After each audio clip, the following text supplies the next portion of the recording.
Samantha Jones was ahead of her time, and she still feels relevant today because she confronted a timeless question about women's sexuality. When Carrie meets Big, she calls herself sexual anthropologist, but in truth, Carrie is fairly vanilla in her approach to sex.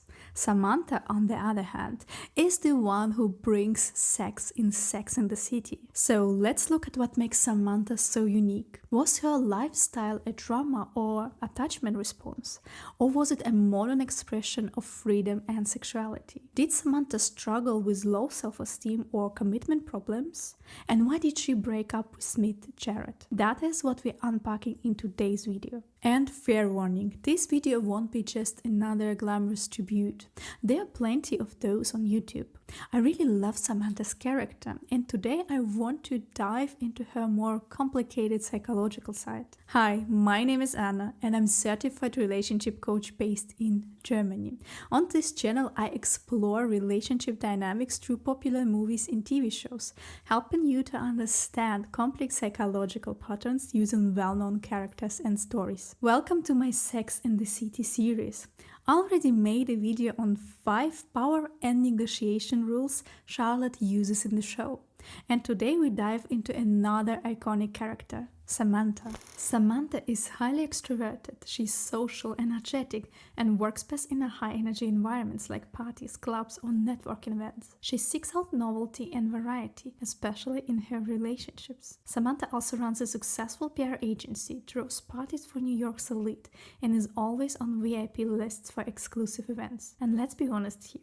Without Samantha, the other girls' lives would have been far less glamorous. And here comes the tricky part. Samantha looks supremely confident on the surface, but confidence and self-esteem aren't always the same thing. Samantha projects extreme self-assurance, bold sexuality, fearless fashion, and unapologetic opinions. Professionally, she is competent, successful, and respected, and to her friends, she is the strong one, the woman they look up to when they're struggling. But underneath, there are hints of fragile and conditional self-esteem. Samantha often ties her sense of worth to being seen as desirable and sexually powerful. If she's admired or in control, she feels good about herself. But when those things are threatened through aging, rejection, or illness, her confidence wavers. For example, in one storyline, she sleeps with a man who is interested in her, but whom she isn't even attracted to because she fears she might be going through menopause. Her anxiety about aging shows that her self-esteem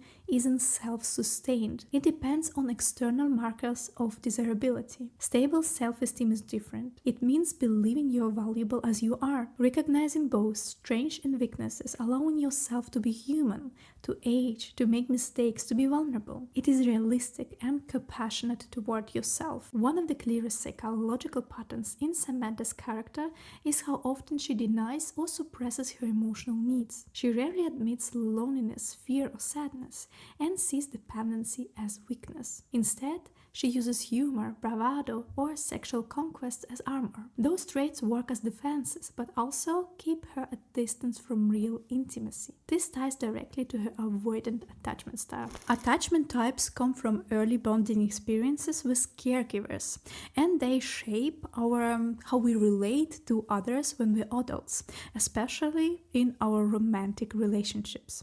And there are 4 main attachment styles, attachment types: anxious, avoidant, secure, and disorganized. Secure attachment develops when the caregivers are warm and consistent, so the child learns it is safe and lovable. Those people with secure attachment style navigate their relationship and their adult life effortless, mostly effortless. And 65% of all people have secure attachment style. Anxious attachment develops when caregivers are inconsistent, sometimes loving, sometimes unavailable, leading to clinginess and fear of abandonment. Clear example of anxious attachment type is Carrie in her relationship with Big. Avoidant attachment develops when caregivers are distant or rejecting. So the child learns, it doesn't matter how much I cry, it won't change anything, because my needs won't be met anyway. And the child learns to hide its feelings and rely only on itself. In Sex and the City show, both Big and Samantha are good examples of avoidant attachment type. And we might think that Samantha and Big would make a perfect couple because they both value freedom and independence. But it doesn't work like that, because two avoidants are not a good match. Disorganized attachment is the rarest of all types, and it's a mix of wanting closeness and also fearing it. Yeah, that was a short theory section of this video. If you're struggling in your love life and want to learn more, I highly recommend you the book called Attached. I have it here. Here it is. It helps you identify your attachment style and work with it. This book offers practical strategies, especially helpful for people with avoidant or anxious attachment. It helps build healthier relationships. And this book was a must-read for my relationship coach studies.